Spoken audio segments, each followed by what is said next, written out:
Hey friends, Juan Monroe, back again at it.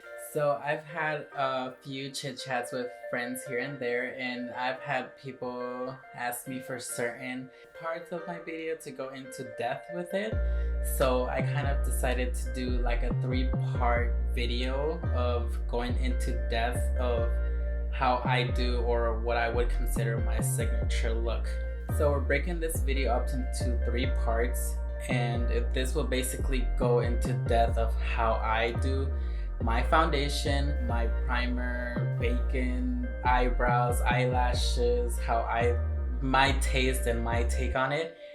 I will repeat this. I am not a professional whatsoever. What will work with me necessarily will not work with you. Well, hopefully it will work for you, and hopefully this isn't a flop. But if it's a flop, I mean, what were we expecting? But this is just how I do my makeup. Necessarily, I'm not telling you guys at home this is how you should be doing your makeup. You guys can do whatever you guys want. As long as you get something out of the video that probably you're like, hell, now I know how to do that.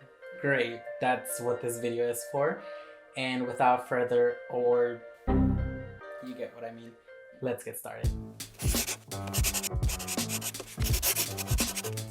Okay guys, so for this part of the video, we're gonna hit the parts of primer, foundation, color correcting, and also setting powder. This is what we're gonna be hitting on in this video, and hopefully you guys can learn something out of it. Also guys, every product we're gonna use in this video will be in the description box below for you guys to either take a look or in case you guys want to purchase them. We are gonna be going with the Fenty primer, and this is in the True Matte. Been using this for a few times and I've actually liked it. Really don't see a difference between the original primer and this one. Now, if you're asking at home why a primer, why is it important? Personally, I do see a difference when using primers. Basically, primers are supposed to, as far as my knowledge is, once again, not a professional, but as far as my knowledge, primers are basically there for it to be a barrier between your skin and the foundation. So basically, makeup does not get into your pores. Also, it will in some cases help your foundation last longer, and in this case, since it's a true drying, I'm very oily, so this will prevent oils from seeping through my foundation throughout the whole day. Yeah, so this is the primer I'm going to be using for today. Once again, all products in this video will be in the description box.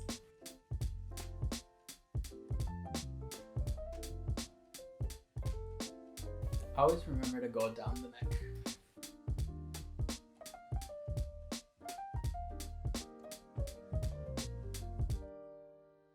Okay guys, that was primer. Now, color correcting. Now this is not,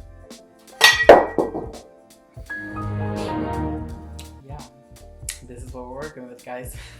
Color correcting. Now, color correcting in my point of view is very important as a man in makeup. Not necessarily women use it. Well, I mean, yeah, anybody can use it in case you have like under eyes or you have very high pigmentation around your lip area. As me, I am a man in makeup, so therefore around the mustache, as you guys can see, the mustache is coming through. Or sometimes if you do have a beard, which thankfully I don't have a beard, but in case you do have like a man in makeup, sometimes need to use color correcting so we can block that off. Or if you're like me who stays up like 3 in the morning, like right now filming, you do have like under eyes and whatnot. So if you're ever wondering how to cover this up, this is a very good one. This is by NYX. I actually enjoy this. I've tried high-end ones, I've tried very cheap ones, but I always come back to this one, and it's a very good one, and it's very affordable. Falling on a budget, this is good for you. Now guys, as for me necessarily, I always like to put it under my eyes, around my nose, and obviously the mustache area, and in case around the lip area, because I do have some pigmentation. You can't necessarily see it a lot on camera, but obviously in natural daylighting or when you're out and about, you can obviously tell if someone has it. So I always like to focus in those areas. as you can see on camera, it does look very harsh, but trust and believe at the end it will all sync together.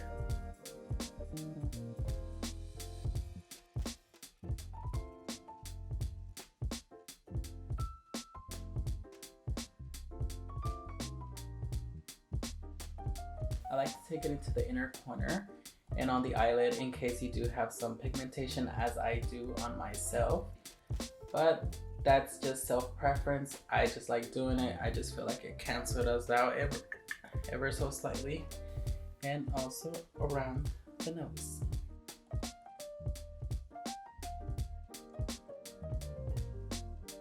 And that's it for color correcting. Now, if you guys have other parts on your face that you necessarily see pigmentation or darkness, you guys can always go through it.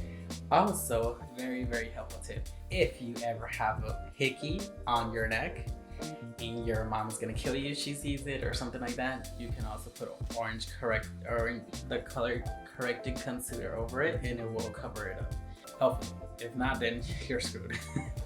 Okay guys, now we're gonna go into foundation.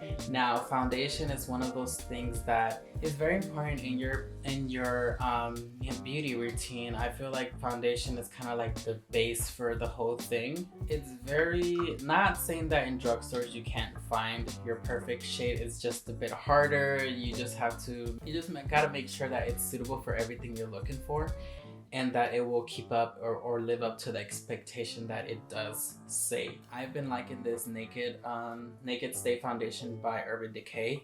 I actually like the Fenty one. Actually very, very good range of foundation colors. But currently I've been liking this one.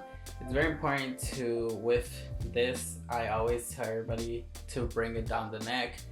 This is just personal, this is just me. I like also bringing it in the ear and like blending it well around the forehead and whatnot.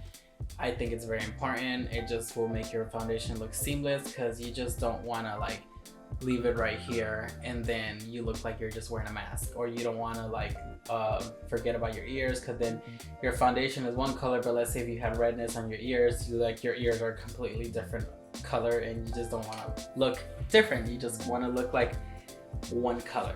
And I usually go like 2 to 3 drops or more depending on the day. If you guys want to see a very full coverage review or a very full coverage face, I can do that as well. Just drop the comment or message me. By the way guys, I have reviewed this foundation already. If you guys would like to take a look at this foundation and its review and see if it was either good or bad for me, there will be a video right here. You guys can click on it and look at that and then come back to this video. I actually don't mind putting it on the lips guys, because if you are gonna wear lipstick, it just cancels all your colors out from your lips.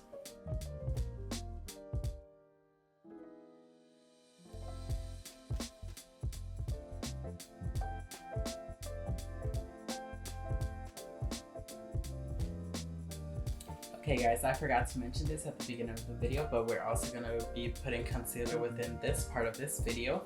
And today's video, we're going to be using the Tarte Shape Tape Concealer, very infamous here on YouTube. And I'm going to be using the color Tan Deep Honey. By the way, with the concealer, we're also going to use the setting powder so we can lock it up in place. A lot of people like to literally like either dab it on their sponge or use a brush and whatnot. I personally don't have an issue using the applicator itself. And if I'm ever feeling like too princess mode, then yeah, I will use a brush. But for now, we're just using the applicator it comes with. As far as for my signature look, I see a lot of people who go extra lighter on their foundation, or I mean on their concealer.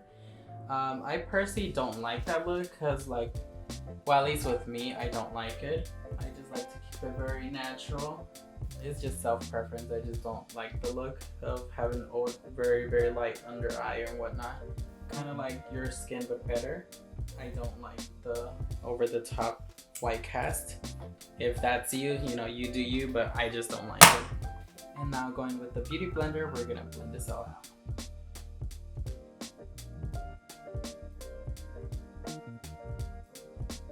And then before you start creasing, go in with your setting powder with the, well, I cut my beauty blender so it has that like triangular shape cone tip vibe, and then you go under the eyes and bake. And try to get as close as you can. Don't blind yourself now, but just softly try to get as close as you can, and around the nose area as well, so your nose doesn't start creasing. And then re-dip again and go on the other eye. With the rest of the setting powder that's left on your brush or your sponge in this case, go over your eyelids. Once again, this works for me. If it doesn't work for you, you do you. At this point, we're gonna be cutting off right here. But in this video, we have introduced the primer, we have introduced the foundation, this color correcting, and also concealer with the setting powder. And in a few moments, we're going to be showing you guys a full look. If you guys do like it so far, continue watching the next 2 parts of this, and you guys will see the steps necessary to get my basic signature look. This is the end of part 1, guys. If you guys like what you guys have seen so far, stay tuned in for next week. We will be doing part 2 of this 3-part series. Once again, all our links to our social medias will be in the description box below. Hope you guys like, comment, subscribe, and if you guys have any requests or anything you guys would like me to review or do for you guys here on YouTube, please let me know, and we'll see you guys in the next one. Thank you.